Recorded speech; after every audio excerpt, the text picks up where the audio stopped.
It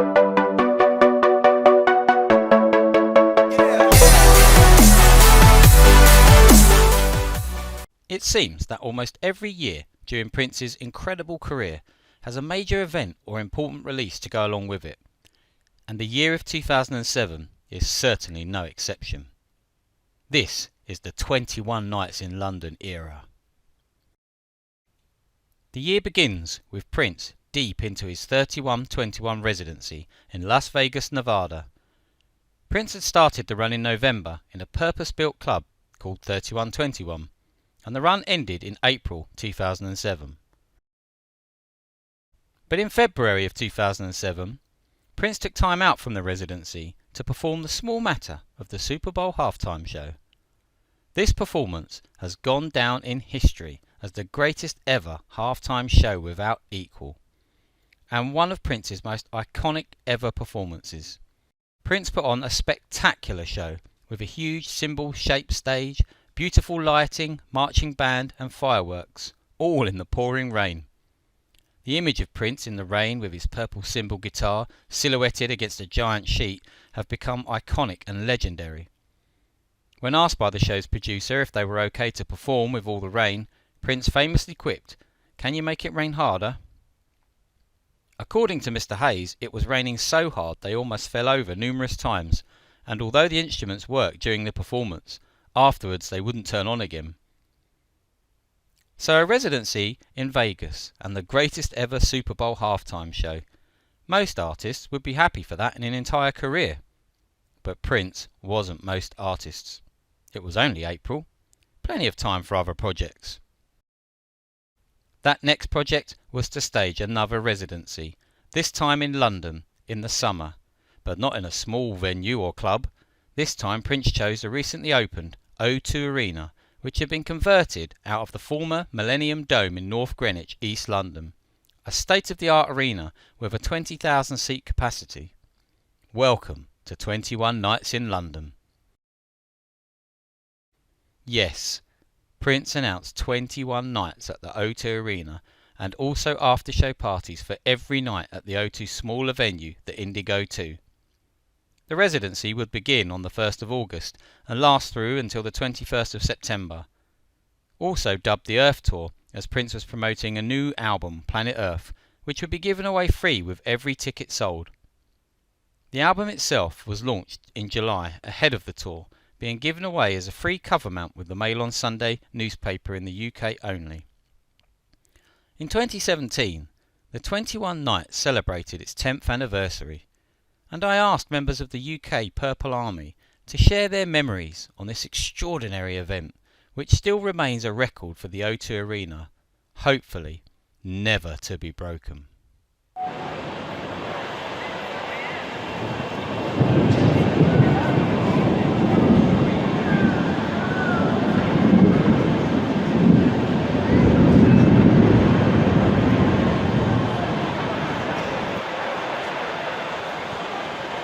I'm Peter Cook. I'm here at the O2. It's a memorable event. 10 years or so ago, I came to see Prince 21 Nights. I didn't do all 21 nights. I think I did about 6 or 7 or 8, but they were fantastic evenings. I've known about Prince. I've followed him since about 1985. My first concert was Love Sexy.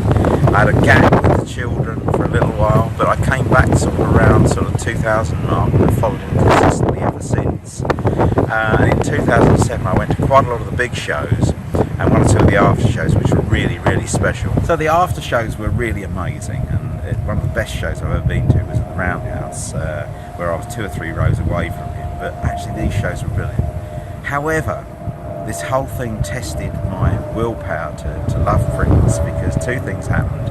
I foolishly bought a VIP ticket to go and get a copy of my book Sex, Leadership and Rock and Roll to him, because it's got a feature on Prince, and I thought that by buying a £240 postage stamp I would get to meet him, and in fact it was possibly one of the most overstated things that the O2 did. Nothing to do with him, I don't think, but I sat in a darkened room for an hour and a half and had 2 glasses of wine and had to bribe the floor manager to give him the book. So that was quite a lot of fun, but she did actually get it to him, and we found out that he liked it, and Sheila Reeve passed a comment on it some years later. So it did work, but it was an expensive evening in a cocktail bar. And the other thing I did was, which was even really tested my entire love of the man, was I went to one of the after shows, and it's one of the ones that's mentioned in the book of photographs, where he was in Croatia at 4 a.m, or somewhere like Croatia anyway. And he obviously had no intention of doing that after show, and it said on the ticket, expect the unexpected, but I really didn't expect him not to show up. And I wandered around for ages buying cups of tea, burgers, anything else I could get, and waited out, and was eventually thrown out of the O2 and had to get the river bus to London, and I was freezing cold till 6 a.m. till the first train went out. And I swore at that time, well, I swore a lot actually, but I swore that I would probably never go and see him again, and I lied. It was fake news, because of course I had to come back, but that really did test me actually. I sort of forgave him, but it took a little while. So great memories of the O2. I love Prince as a guitarist, as a philosopher, as a musicologist, as someone who's a great humanist, and someone who actually exudes love and trust in everything he's done. And through all his bands, which have been a meritocracy, hiring people for their skills rather than for other reasons. Just, I can't really speak too highly of Prince, and I've mentioned him several times in some of my writing. So we love you, Prince, whatever you're doing now. You're waiting for George Clinton, no doubt, to come a bit later, but keep it funky.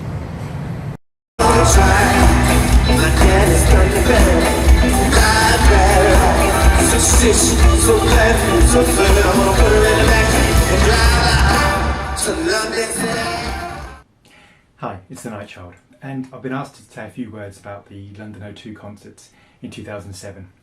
Now, for me, they were some of the greatest concerts ever. I was lucky enough to see Prince again in 2014 in London, but the O2 shows, the 2007 shows, were phenomenal. When I talk to people who are kind of casual fans who like Prince but aren't heavily into him, they were all blown away by these performances. I've talked to many people and they love these concerts. The whole atmosphere was amazing. I remember arriving at the Dome, and you go on this boat and you go along the Thames, then you get off the jetty, there's fountains, there's restaurants, and there's a beach there in 2007, and you head towards this amazing arena. And the way Prince performed in the round was something revolutionary that he did right back from times like Lovesexy, and it was just such an amazing idea, because everyone gets a good view.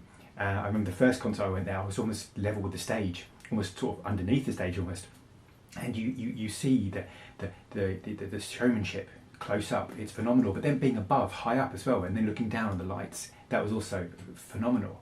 I think the fact that Prince talked about playing his hits for the last time, the fact that he really just produced such a perfectly amazing show. I mean, it was just glitz, glamour, talent, musicianship. It was phenomenal. You had the piano sections, which were haunting and so memorable. You had the phenomenal guitar solos at the end of Shh, which was just I looked at people and they were just in awe of what Prince did there.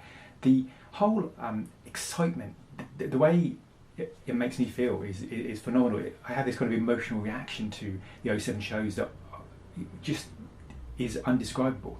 It was such a phenomenal set of shows, such an ambitious project to do. And the fact that he sold out every night, the fact that he was selling these tickets for £31.21, the fact that he really pushed the kind of boundaries in a sense by playing these shows, by playing after shows, by just taking over London for this whole period. One of the things that people often say to me who aren't particularly Prince fans is, oh, where can I get the DVD? And if only there was a full DVD of the kind of Prince shows. I mean, this is something that would be so sought after. This is something that most people can't believe that Prince didn't put out, because it would have been so incredibly popular. All we have is the kind of 21 Nights opus, in which Prince shows a sort of clips of his shows, and talks about people talk about his concerts and going to his concerts. So it is phenomenal to have that, but just to have a whole show would have been phenomenal. I was incredibly lucky to go to those shows, and I think that this was something that I'd always dreamed of Prince playing a residency in London, and enough dates so everybody who wanted to go could go. The level of musicianship, I remember Maceo Parker in particular, was just stratospheric, out of this world with Night and Netto. It was just phenomenal. And there was something about Prince. He had something to prove at that point. He had the Planet Earth CD being given out, and he had something to prove. He was something to kind of prove to people, you know, the genius that sometimes we became almost lazy to, that we almost took for granted. And I think these shows really did that. They were so well received in London. Every write-up was, this was phenomenal. What's he going to play tonight? A different set list each night. These phenomenal tracks. You're going to hear Purple Rain. You might hear Controversy. You're going to hear, you know, every hit that he's had. You're going to hear When Doves Cry. You're going to hear these hits, but also in a way that was new and exciting. I remember when he performed Black Sweat, and the bass on Black Sweat was just unimaginable. It was phenomenal.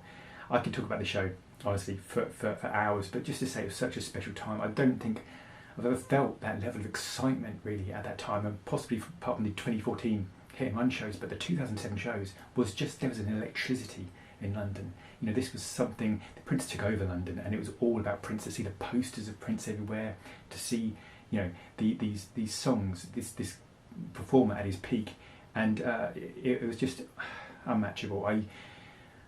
The emotion I feel for these shows is phenomenal. It's something that just really hits my heart, and it's just an excitement that only Prince really could deliver.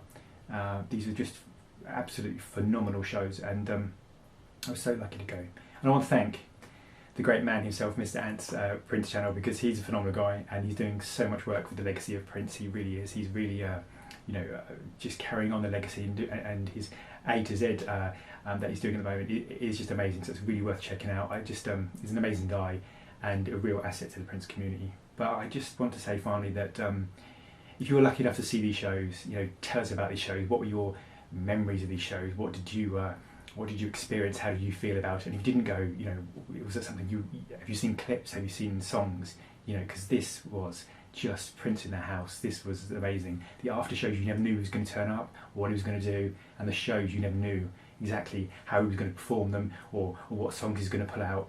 And it was amazing.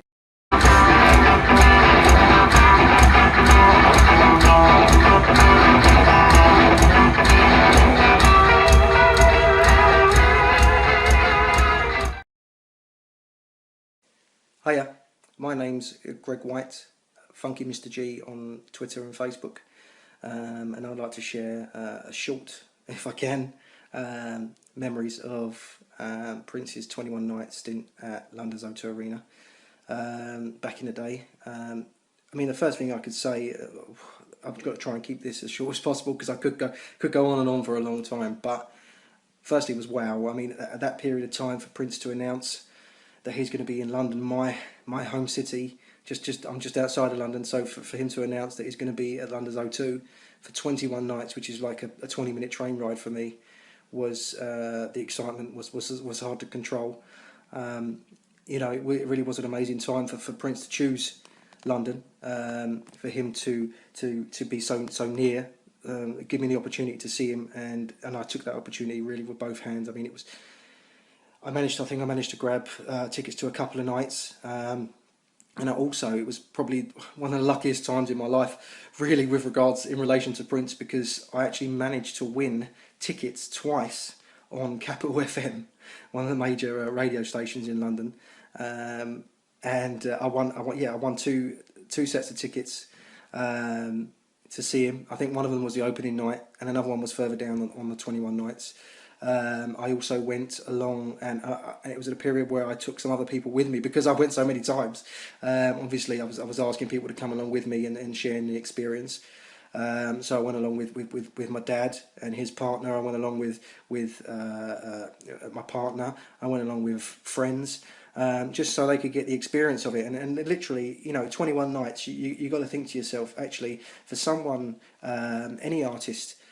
Even with a career spanning as much as Prince's career, to play 21 nights, some of them sort of back to back, you know, and for each show to be completely different is just phenomenal, really. And each show to be filled with such energy and with such passion was amazing. And like I say, that my memories of that time. You know, I've still got obviously the ticket stubs, and I still look at them, and I still think, well, how lucky was I to be able to see him that many times, just up the road from me. And then there was obviously the after shows. You know, I remember coming out the O2 and literally, you know, minutes after the show had finished, and the queue for the Indigo 2, where the after show was just already round the block, where, you know, people not knowing whether he was going to turn up or not, but they just wanted to be there just in case. And, you know, people coming along to play with him, people like Beverly Knight, people like Amy Winehouse, the late Amy Winehouse, coming along to sing with him. These memorable moments that happened at the O2. It was just a great time for me, and as a Prince fan, I think, you know, something that you got to look back on fondly and look back on and think, wow, I was so lucky to be part of that whole experience, to be part of that whole episode of Prince's phenomenal career. So keeping it short, my memories are extremely fond of that time, and, you know, I look back on them and I count myself very lucky to be part of it.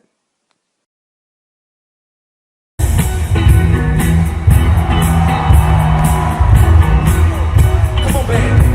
Don't be yourself, just do it for me. I'll see ya. Hi, so I've been asked to speak about my 21 nights experience. I saw the show 3 times and 1 after show. I probably would have done a lot more, but I just had a baby, like 2 months old. There were 3 kiddies under 5 and not a supporting partner with Prince, so I literally went 3 shows. The first show, I actually wanted to take my mother, so I got tickets lastminute.com, and then she was like, no, you take a friend. So anyway, we arrived at the venue and we were doing a hit and run like Prince. We were just arriving and then leaving that on the last train home. So after show wasn't in it, but actually I didn't even know there were after shows at the time. So when we got there, our seats were in the gods, which for me, as a huge Prince fan, 35 times at least seeing him, never have I been in the gods. So we sneaked down and we just kept going down tier and got away with it, and ended up with seats not at the front but not far. So it was an amazing experience, and then I was getting to hear there were after shows. We had to get the last train home. Anyway, so second time I went up there, mediocre seats, but the show was absolutely amazing each time, incredible, and went to the Indigo for the after show. He didn't turn up, fair enough. So all out now, we got very expensive tickets for the last night, first row, absolutely incredible. Oh my god, I was just like, not first row as in seats at the side of the cymbal, because who wants to sit down when they're listening to Prince or dance and not dance? We had first row, proper row, where we just danced our arse off. Anyway, went to the Indigo. We were there by about 11, like 2-3 rows from the front. He came on about 2 a.m. One of the most amazing shows in my life, because obviously I've done like the Love Sexy after shows with Ronnie Wood, etc, etc. Anyway, Amy Winehouse was on, friggin' legend. And then about 2 a.m. Prince came on, and oh my god. So he played till about 5 a.m. and around 3 a.m. my feet were starting to hurt, so I took my shoes off, as you do. And then about 3:10, Martha said, right, let's get some girls up on stage, and went to grab me up, because I was looking the part, polka dot head to toe, raspberry beret, you know it's going on. And she went to grab my hand, and it's a tiny stage, it was very intimate, and I thought, sugar, can I get on stage with Prince without my shoes on? And it wasn't, a hype thing. It was just like, oh my god, this is like my icon, my idol. I can't. And I just took a step back. And my mate, who was behind me a few rows, was like, oh my god, what the hell is she doing? And obviously someone else went on stage. And there was only 3 girls on stage in total. Anyway, we were up all night and we got the first train back, and I was just like bewildered why I didn't get on stage with him, and was upset and a bit peeved off. But you know what, I had the most incredible night ever, and if I'd lived in London I would have done 21 nights.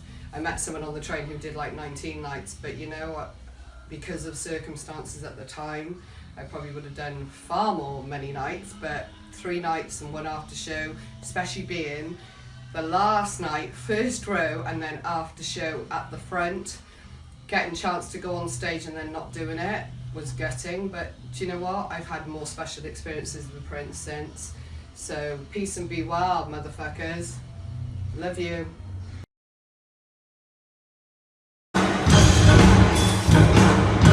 London! This is the base!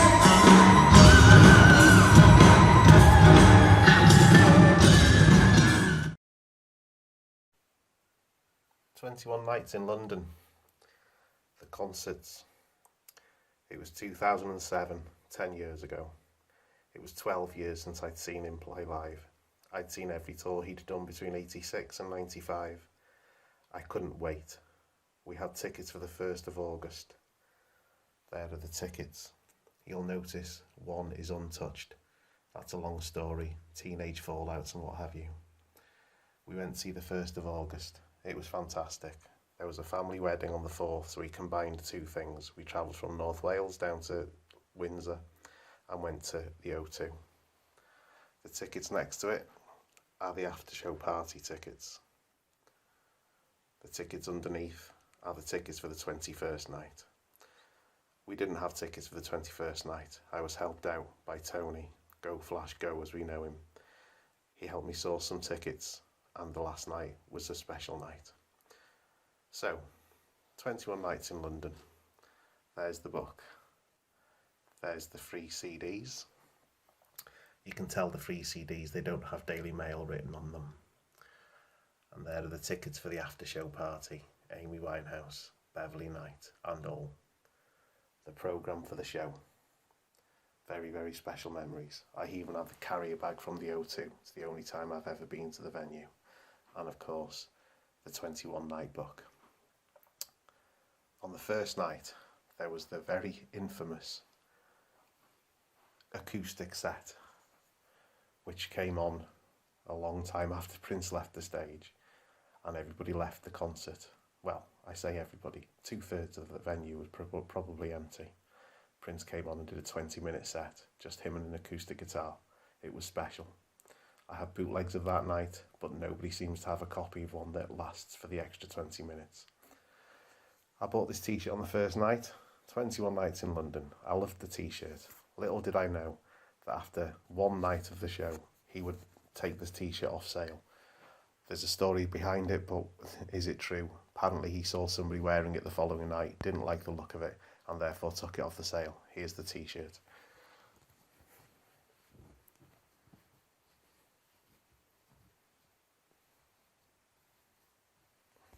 I love the t-shirt. For the last night, this first put on an appearance. I love my Minneapolis t-shirt, my Minneapolis shirt. I wear it as often as I possibly can if there's anything to do with Prince. So the 21st September, it's special. It's really special. Prince in my life is really special. I went on the 21st night with ANITA, and during the song Diamonds and Pearls, this may sound a little bit corny, but during that song I decided ANITA was the woman I wanted to marry. 12 months later, on the 21st September, with the bootleg of the show playing in the background, I proposed. And on the 21st September 2011, ANITA and I got married. I didn't really know much about the planning that was going on, but ANITA planned a bit of a Prince celebration, really. So the things for our wedding: the table cards, all named after Prince songs. That's one of the favours that was given out. It says the 25th of September on it because that's when we had the blessing. The church service was on the 21st, and they were the other ones. So 21 Nights in London is very, very special to me. I was fortunate enough to see Prince again, obviously, but I think that concert will always have a special part in my heart. One day all seven will die. Here we go, love. Clap your hands like this. Clap your hands like this. 4 shows, 21 nights. I have to admit, In 2006, 2007, I was the least engaged I've been with Prince. I didn't have an emotional connection due to some personal stuff that was happening around that time. 2006 I got married. 2007 in October was the birth of our daughter, and there was a lot going on personally. The news album had been out, and felt emotionally connected to that. Musicology in 2004, and then 3121 in 2006. So there was a lot of material, but I didn't have access to the internet, and I was unsure about what he was doing. And then the Brits 2006 came along, and he did those 4 amazing songs, and he was back.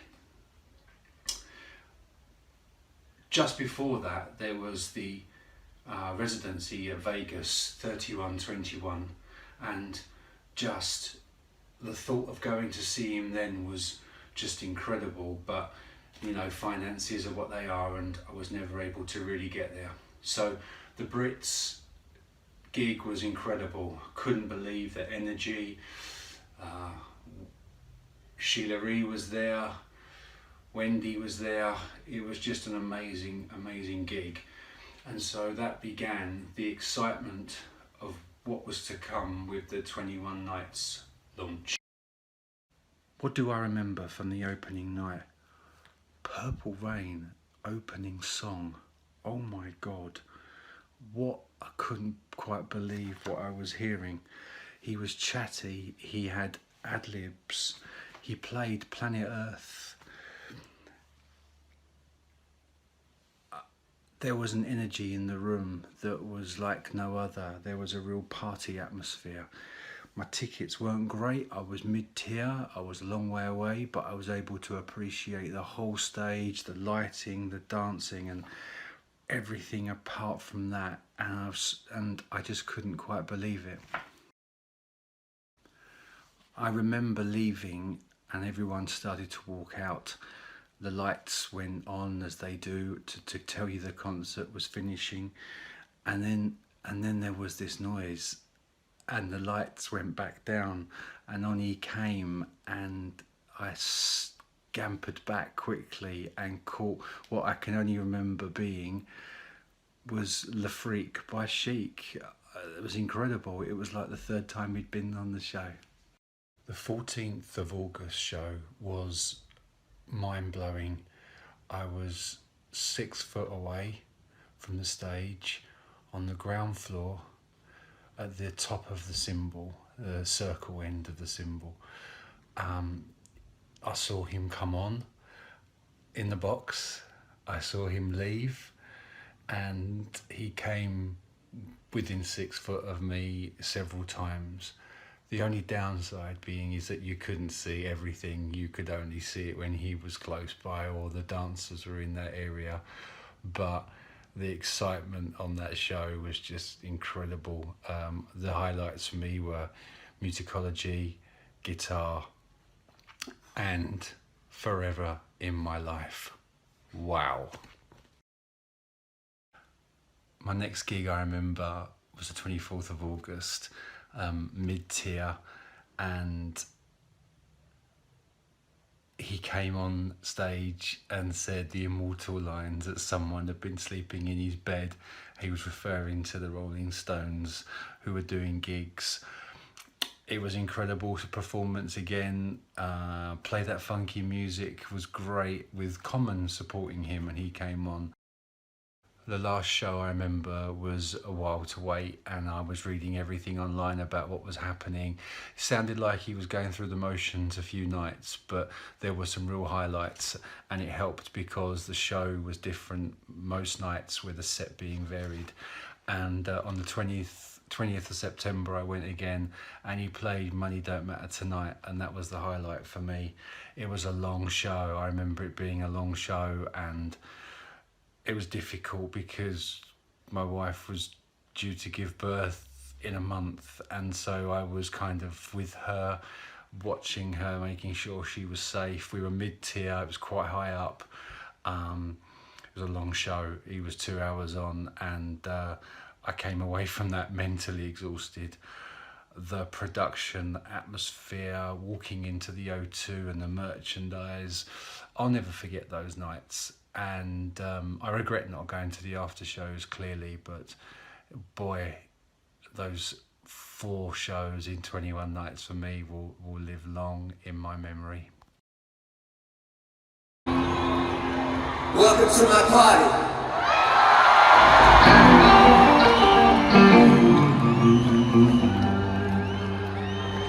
Who been in sleeping in my bed?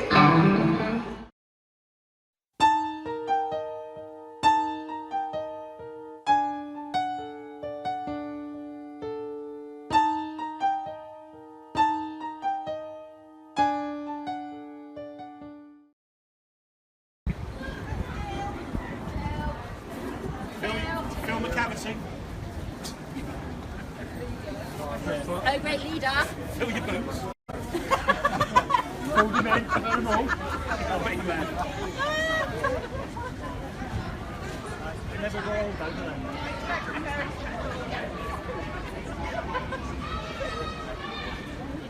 Right, are you going to wait out here, yeah? Yeah, see me up there. Can you take the bag? Oh, is that okay? Yes, no. Come on. I'm not allowed to post, so I tell him. So they're all here as well? Bar one. Bar one running a bit late, which is mine now. I know that might be a bit strange that I've seen something like that. 3 Jaegers, 2 cider, which is literally equivalent to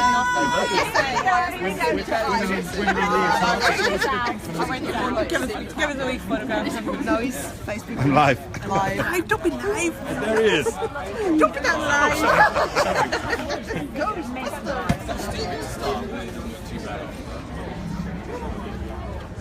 That's grand. Okay, so who's your first?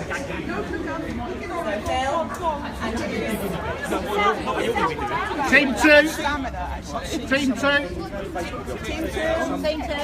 Team 2, Becky. Ladies, have a great time,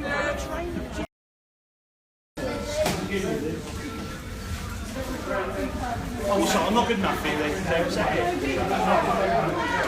It's alright, let's get in on that.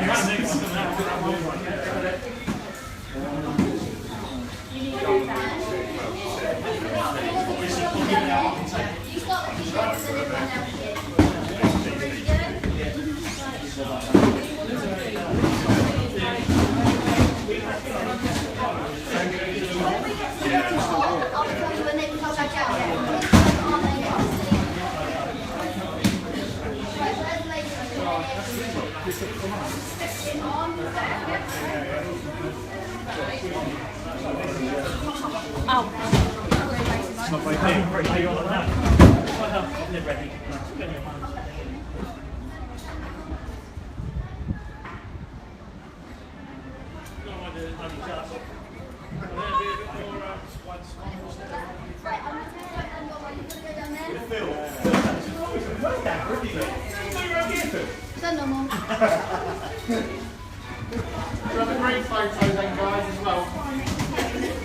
I'll do your group when we get outside.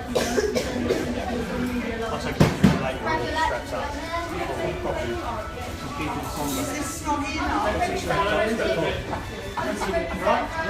Snoggy, no, it's not snoggy enough. Can I get my 2 fingers in? Too bad, I guess. Oh, he's all tightened up. Look at that. You got to carry me. It's like the old. I've got number 24.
Veel best mee, toch?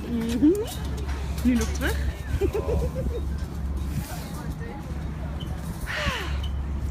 you want to photograph again? I think he's Facebooking live. Ja, Facebook live. Heb jij geen telefoon mee? Jawel. Maar ik moet hem vasthouden. Pas op je vingers.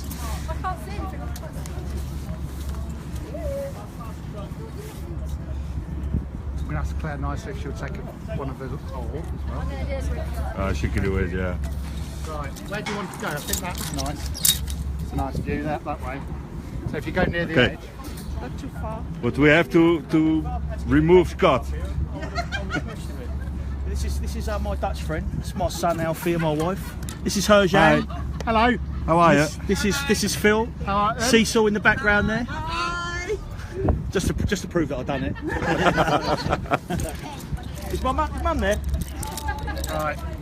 Is my mum there? Glasses on or off? Off. Alf, is Nan there?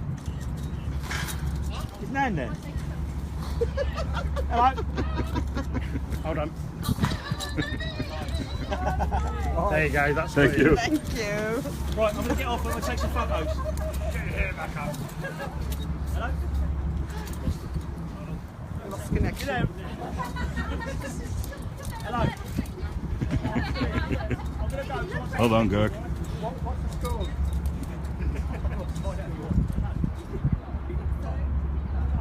Look at the rain coming over there.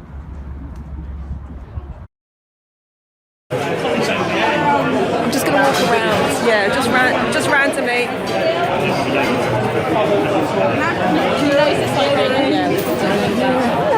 I'm just randomly filming. I'm not drinking. I'm not drinking. Just random video.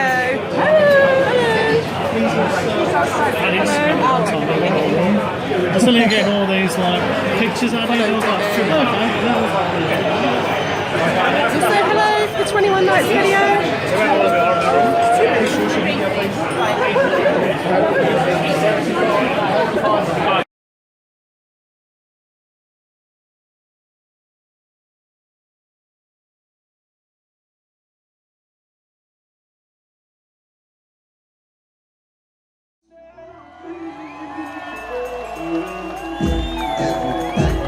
Thank you, London.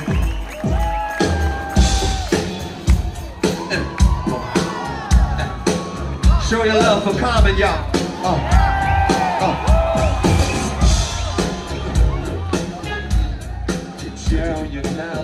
I think what I like about Prince is he takes greater risks than most artists. So although he's got a set plan for his shows, he will improvise around it and sort of say on the one bass and throw the band in to see whether they're all paying attention.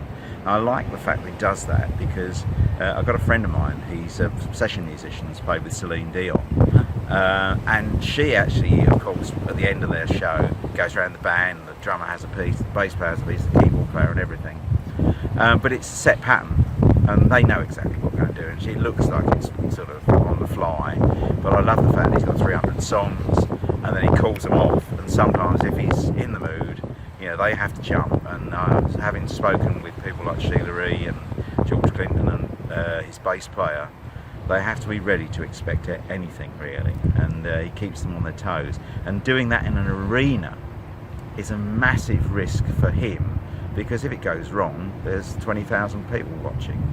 So you know, that is both about his perfection and perhaps his nerdiness at insisting that everyone is always absolute peak performance, and I think that's a great lesson for me as a musician.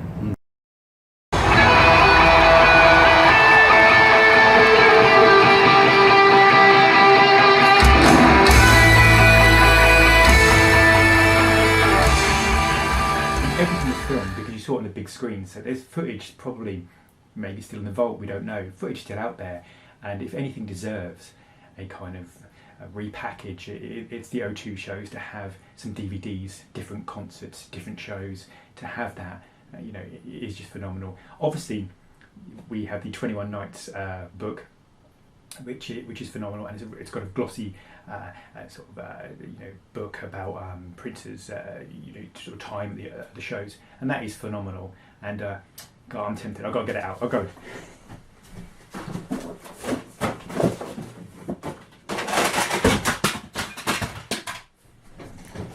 I didn't just wreck the entire shop, honestly. Don't worry. It's phenomenal. It's phenomenal. It's a beautiful book. I mean, really beautiful. You've got amazing pictures. I mean, the quality of the photographies. You've got phenomenal sort of poetry.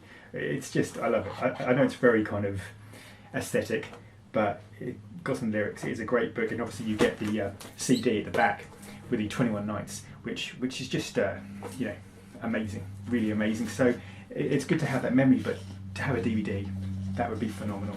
If anything I could wish for at the moment, it would be a kind of O2 package. Anyway, what are your thoughts?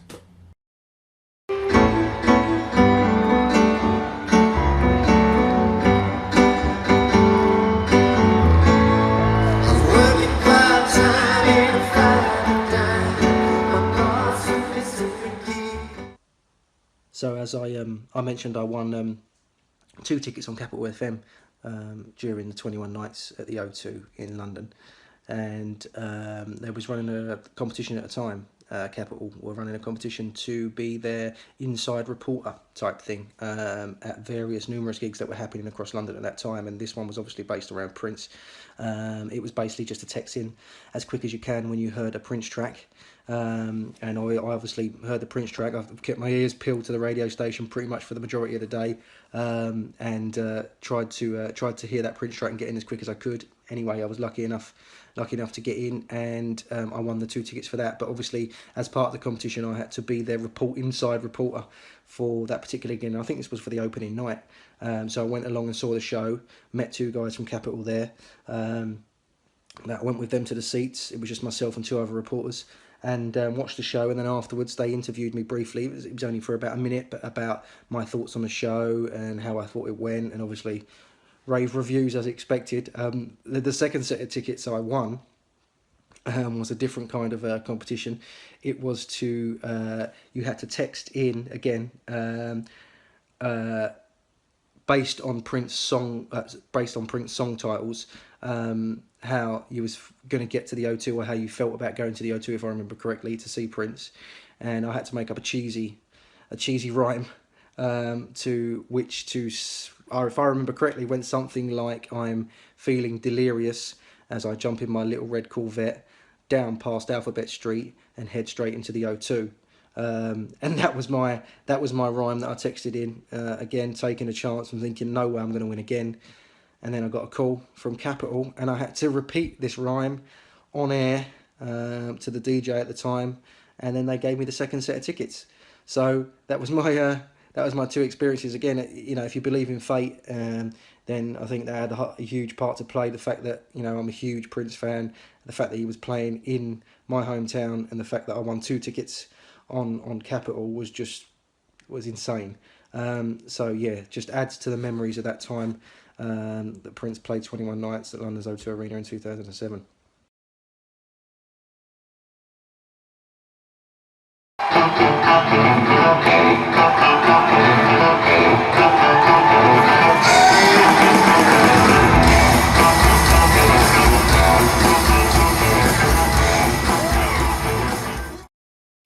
Please release the DVD, Paisley Park. Please release the Blu-ray. There must be footage available. We need this concert to be released so we can have it forever in our hearts.